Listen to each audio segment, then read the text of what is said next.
welcome to Tommy's Game Table. Today we're actually got a very special guest. We've got my brother Sam here. Sam's been doing lots of hobbies and painting and all this kind of stuff for a very long time, and he's actually going to help us do a little bit of painting tutorials, show you guys how to paint up some minis. See how it goes. See how it looks goes. Pretty sick. Yeah, it'll be awesome.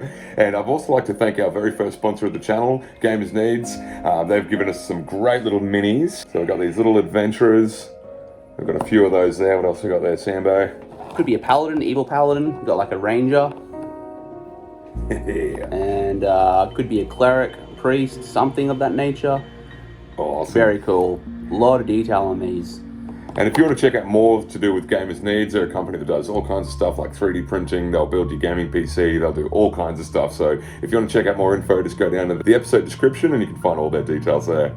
I think we're going to go out and start priming these things up and start painting. Alright, so as you can see, we've just put a nice black primer on there, and now we're about to do a bit of a zenithal highlight just to bring out a little bit of the detail. So that's it, with also a little bit of a slight zenithal kind of a look to it, just to create some shadows and depth. And now we're just going to let those ones dry, and we'll start on cranking. Yeah, well, we've used one of the Citadels for that one. We used just a cheap Bunnings black primer. So we're just going to let those dry, and then we'll be back with you with some more steps. We're going to be painting up this evil paladin today. I think she's quite regal. Definitely has an air of superiority there. I'm going to be showing you some techniques that are really easy to do. Anyone can really jump in and do this, and hopefully it's going to look great in the end there. Alright, so we're going to be starting with Gilliam and Flesh. We're going to use this in all of the skin tones. Surprise, surprise.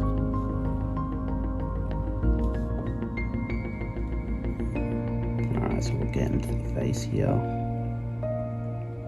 Around to the edges first. You want to get into that neck there. Don't worry if you make a mistake, we've got paint to touch it up later. Just keep sort of pushing it around, like so. You don't want it to pull too much. Something like that's good. You take some off your brush. It's actually pretty good, like so. Next up, we've got Black Templar. We'll be using all of this for the boots. Not the armor though, so we've got boots in here. You've kind of got the under glove, or the undersuit I would say. So we're going to hit all that with Black Templar next. In here as well with the glove sections. I love this tone. It's black, like it suggests, but there's a nice sort of blue hue to it.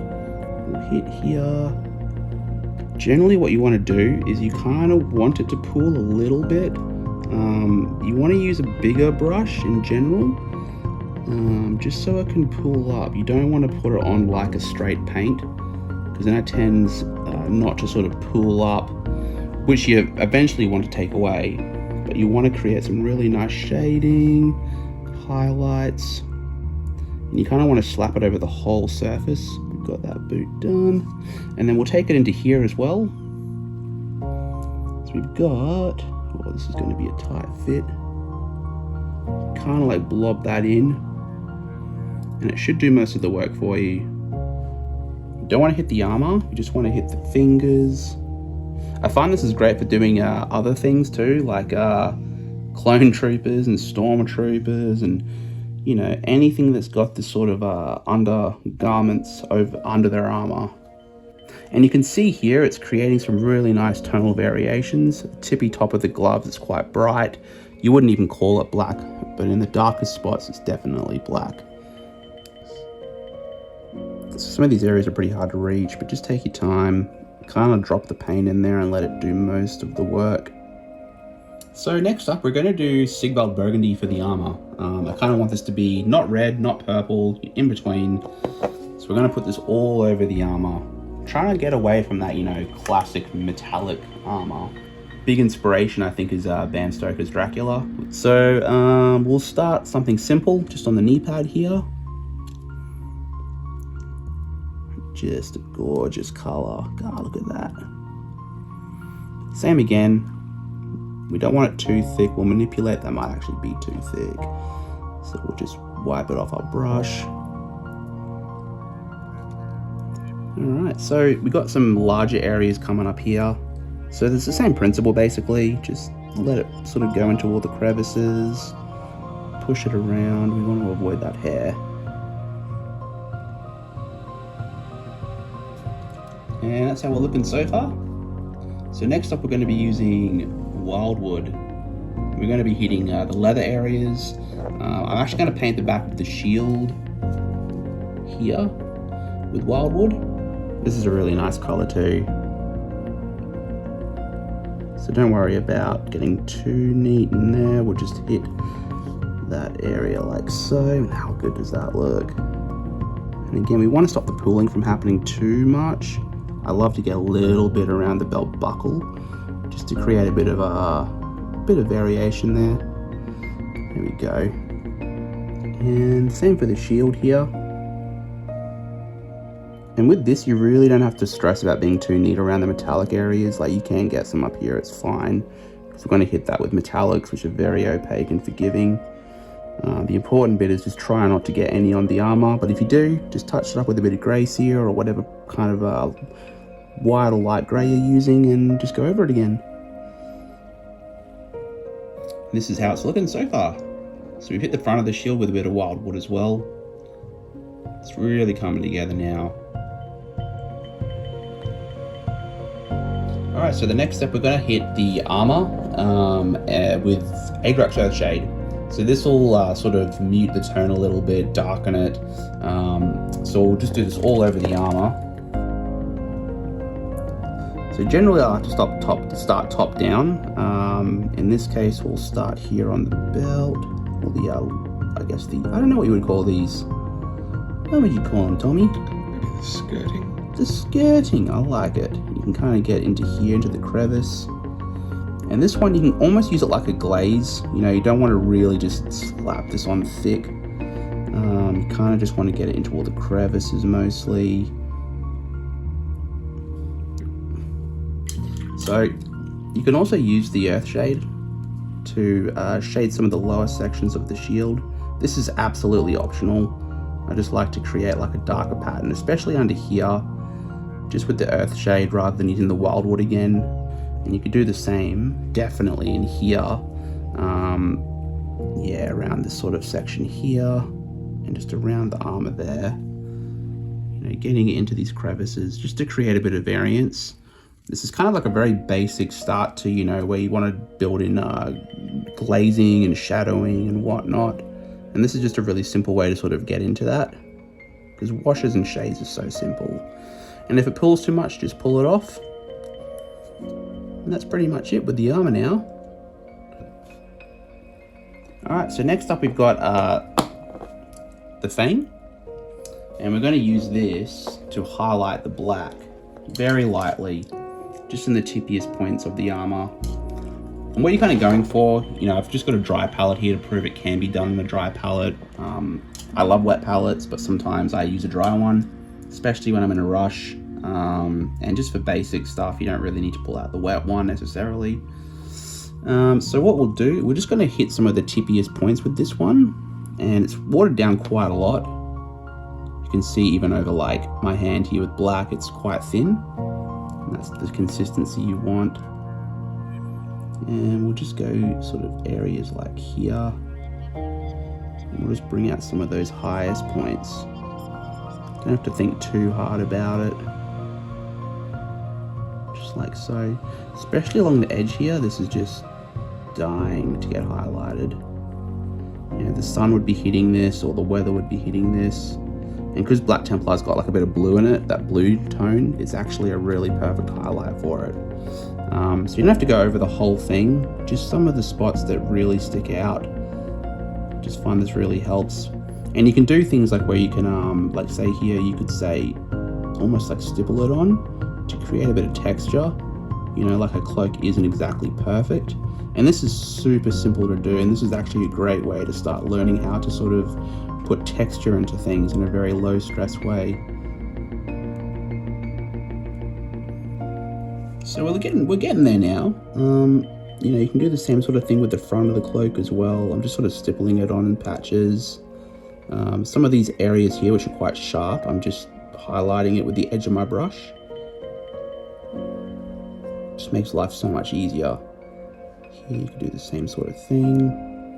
And then obviously, you know, the cloth I guess she's wearing underneath, I'm just hitting the very tippy tops with the same color, just to sort of bring it out, get a bit of color in there.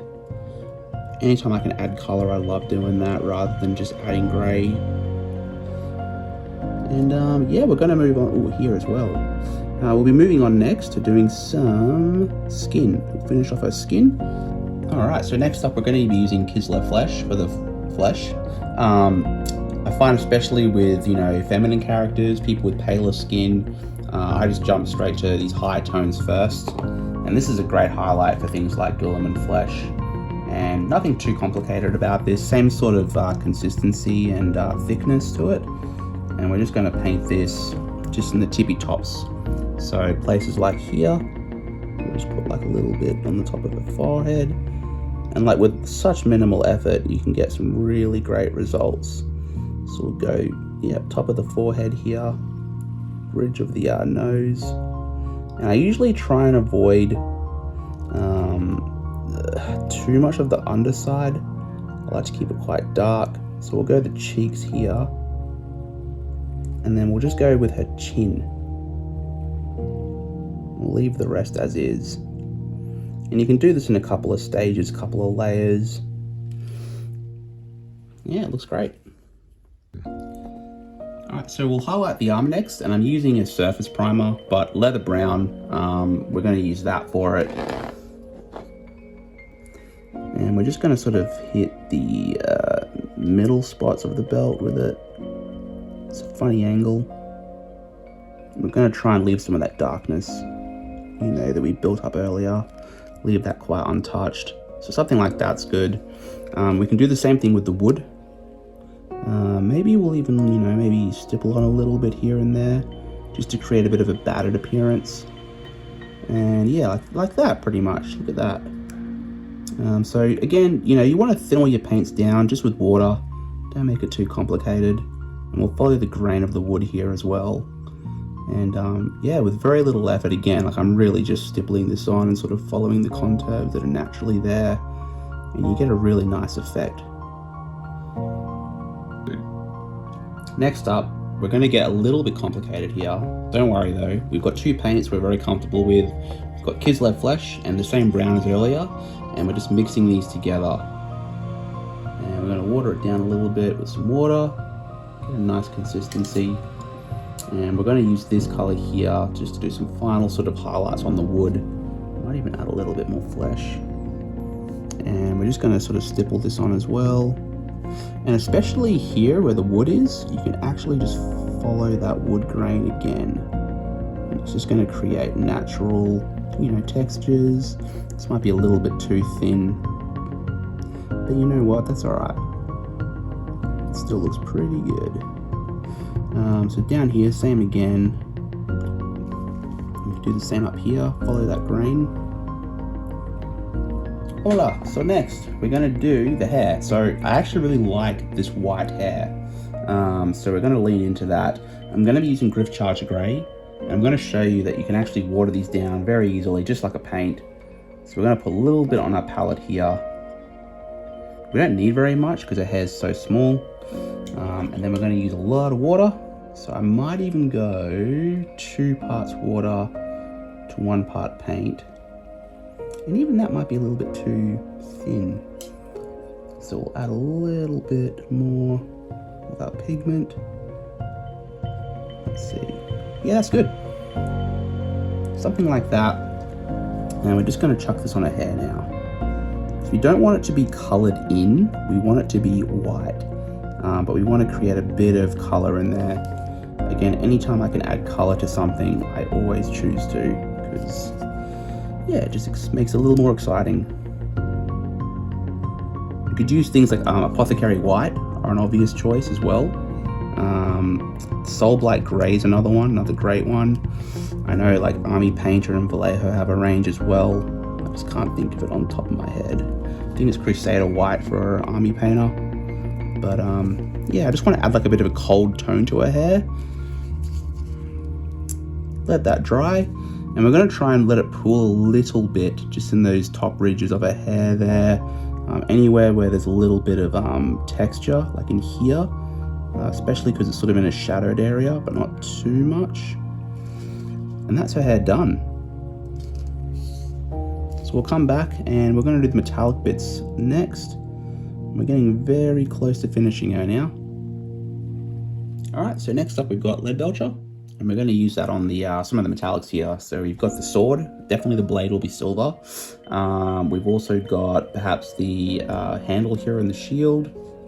We'll probably touch parts of the shield, maybe the outside edges. So we've got it on our palette here, and we're just going to water it down again, like so.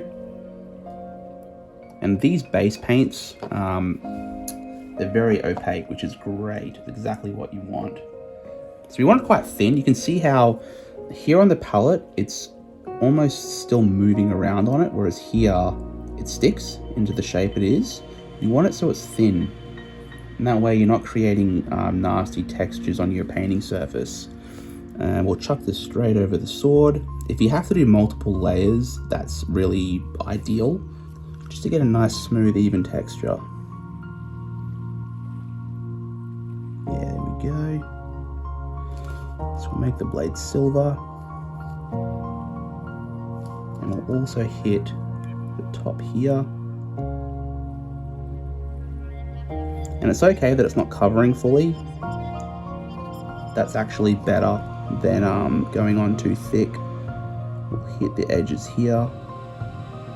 Make our way around the shield. And then here you've got little rivets that go in. So we're going to hit those. Just when players see it, they're just like, whoa, you even got the rivets. Just takes a few seconds, you know. Hasn't taken very long. Just make your way around, take your time. And we'll hit the outside edge here. Alright, so the metallic is done, or the lead belcher. We're going to move on to bright bronze next. We've just got it on our palette here. Bit of water as always. And we're going to hit the hilt of the blade here. We're going to hit these sort of things that stick out there on the sides. Hit the back of the blades here as well, like so. And then don't forget to hit both sides too. And then we're also going to hit this image here. And what you can do, you can even leave the interior of the eyes, just sort of focusing on the outer part of the image. And gold's great to go over, gold goes over brown very nicely. So yeah, it's very little effort here, which is why we kind of did the whole thing brown as well. Both the horns.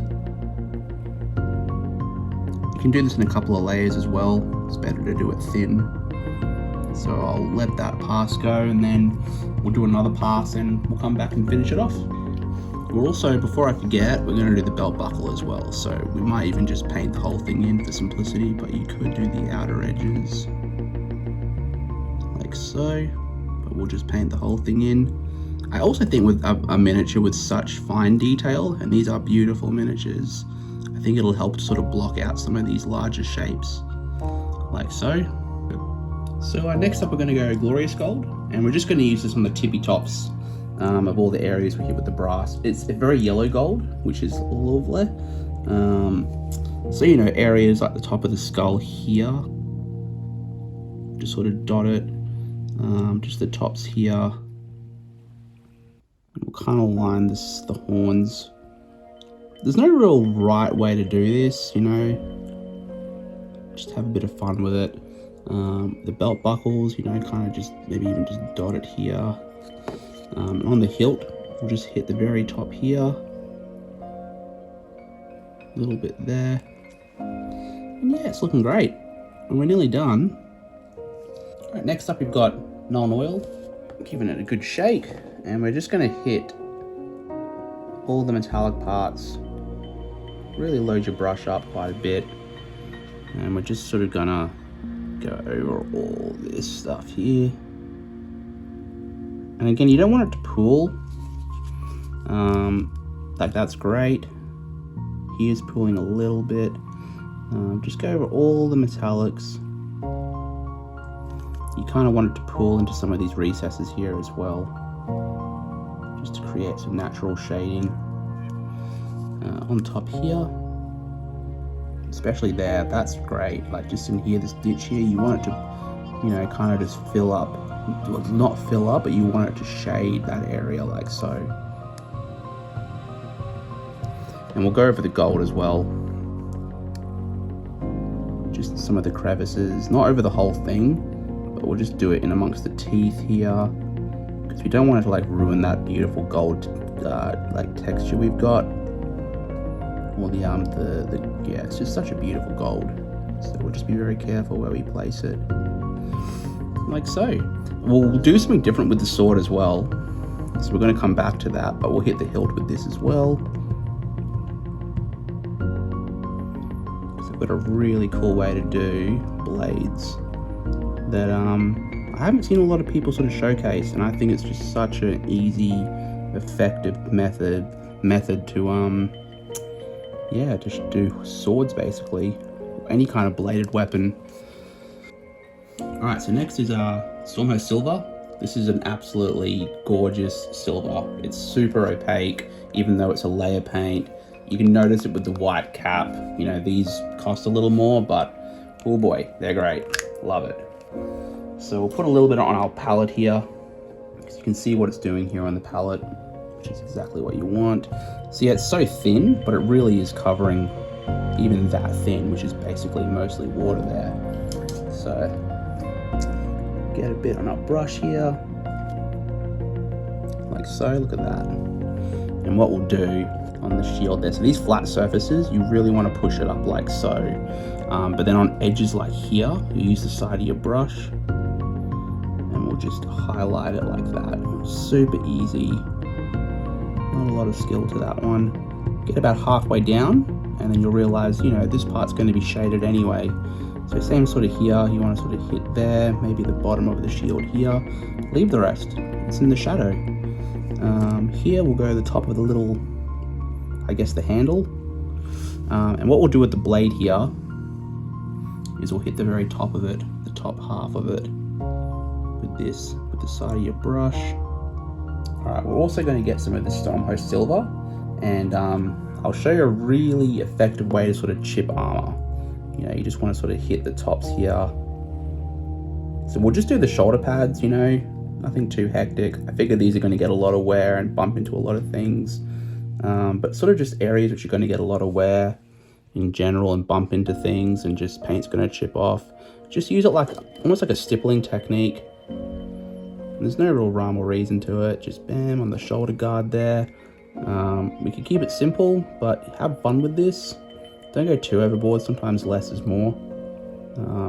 And yeah, that's it really with the old chip method. Alright, so we're going to do the sword now, and the secret weapon. It's just Griff Charge Grey, and we're watering it down. Maybe a bit thicker. And we're just going to slap this straight on. Really heavy. We want it to go into like that divot in the center. And this blue tone over Stormhost Silver especially, it just creates this beautiful clean steel blade. It's not dingy and dirty at all. And I just find it's a little more interesting than doing it with like a Nuln Oil. You know, and it differentiates it from the rest of the silver. And that's simple as that. Done. Alright, so onto the basing. We're going to be using this technical paint, Astro Granite. I kind of wanted to be in this kind of cold wasteland atmosphere. So we're going to use this one. You can use any color really. Some people use sand as well, which is also fantastic. But this stuff, you can just take it straight out, basically slop it onto the base. I like to put like kind of too much in one spot like so, and then actually use my brush to sort of manipulate it out. So you can pop that there, and then just use a brush. Doesn't really matter what one. And I tend to just paint around the feet. This is a good tip actually. So with the feet here, rather than push up the paint and create like this big lumpy texture around her feet, which would give the appearance that she's sort of buried, I tend to just paint around the feet instead. So it creates a nice sort of three-dimensional landscape around her feet per se, without burying her in it. So we're just going to do this all over the base. You can make it quite thick in spots. The stuff will dry and shrink a little bit, so keep that in mind. It won't dry that thick. And we'll go over the whole thing with this. Alright, so we've placed all the paint down. One tip, you can use a humble hairdryer to speed up the process. Just note, it tends to crack it if you go too hot and too heavy. So, you know, see how you go with it. You can let this dry naturally. I won't do it on camera because it's noisy. Alright, so we're gonna hit the whole base now with Nuln Oil, just to give it some shading, bring out the textures. So we'll load up the brush and go really thick. We'll hit around the feet. We don't want it to pool necessarily. Never let your stuff pool, but we do want this to go on like so. You know, we don't want this to be a glaze, we want this to be a traditional wash, like a shade. Just shading all these darker areas, just creating a lot of variations with your tones. Like, that's great, that's perfect. Maybe around the feet it's pooling a little bit, you can see, especially the way it's gripping the feet. So we'll just suck that up with our brush, wipe it on. My hand always just looks like a mess at the end of every painting session. This is quite tame actually.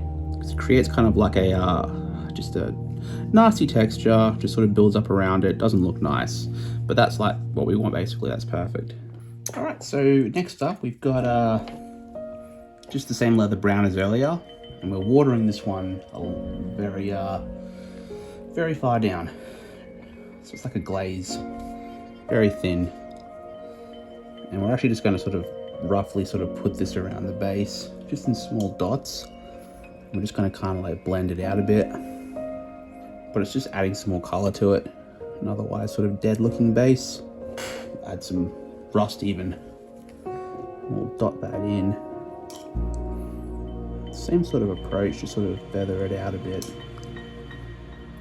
And we're going to do the same thing again, this time with a couple of greens, sort of natural green colors. So we've got Goblin Green and Vomit. Quite a swampy tone. And we might chuck that maybe in some of the pooling areas, like even around here. You know, it could be moss, could be a number of things really. We'll have it sort of hugging some of these areas, just up against the some of the texture there. And oh man, that's great. What a wonderful color. What a gross color. And we'll get some Goblin Green. We might just sort of stipple it in some areas. It's just going to look so much better, more realistic, especially when it comes time to add the final effects. Final color is Iron Rack Skin. Probably butchering that. I'm not a big player per se. Someone in the comments, what is that? How do you pronounce it? Alright, so I'll pop a bit of that onto the palette. It's a nice color though. And we're going to use this to sort of just bring everything together. So we're going to work this into the bristles here. And we're going to work this into the bristles. And we're just going to dry brush this across the base. We ideally just want to get this on all the upper edges, just over all of it here, just to sort of touch the tips of the rocks and whatnot. Just create a bit of a highlight. And generally when I do this, I tend to actually just try and get the very edges and leave the center mostly untouched. It just brings a lot of focus around the character, I guess. Also, it's good for shading. I really like the idea of her sort of going through a very swampy, toxic sort of wasteland, perhaps. So we're going to use the marshland set from Gamer's Grass. And these are really easy to use. Beautiful tufts. So easy to use. I'm going to take some of these darker ones here. And you can just stick them down. So we might pop one, maybe even there. So just on the pad here, we can just make a little incision like so. There we go. So find variety is, you know, what sells nature. We'll pop one maybe just right there in the front, like so. Now you can use a bit of super glue to like really permanently stick those down, especially if you're going to be playing a lot with them, or they're going to be transported around a lot. But for this sort of purpose, it's fine. It's great. And there we go. We'll paint the rim of the base. We'll come back and we'll show you the finished product. So we got blood for the blood god. And we're just gonna avoid the model itself generally. We're just gonna paint some of it just in little sections around the base. Like she's just sort of finished maybe getting out of a battle. And I find the trick with this is less is more. Especially at first, I would go overboard with this stuff. You can splatter it on with a toothbrush and go pretty ham. And I might even put some like just on her shield here, like she's just sort of done killing some poor soul. All right, and there you have it. I just want to say thank you so much, Sam, for coming on the show today and helping all of our patrons and all of our viewers learn a little bit more about how to paint miniatures a little bit better. Pleasure, absolute pleasure. I love this stuff, it's great. And look, if you want to learn a little bit more about that stuff, or you even want to support the channel a little bit, you can always go over to Patreon/Tomi'sGameTable, and you can learn more about what we're doing over there. And this will probably be one of a few ones that we're going to be doing with Sam as well. We're sort of looking at maybe joining the channel and doing some more cool stuff in the future, so make sure you stick around for that as well. Alrighty, well, with no further ado, make sure we also stick around for those beautiful glamour shots. And I think we need a name for this character, so... Oh yeah! So got one? Throw them down in the comments, yeah. We're going to let you guys name this character. And again, I just want to thank our good friends over at Gamers Needs. We wouldn't be able to do this video without you, so thank you so much for sending these awesome miniatures. And yeah, we'll be talking a bit more about them in the coming videos as well. Beautiful. Alright guys, I know there's heaps of videos out there on YouTube, so I'd just like to thank you for clicking on this one, and have an awesome afternoon. See you guys.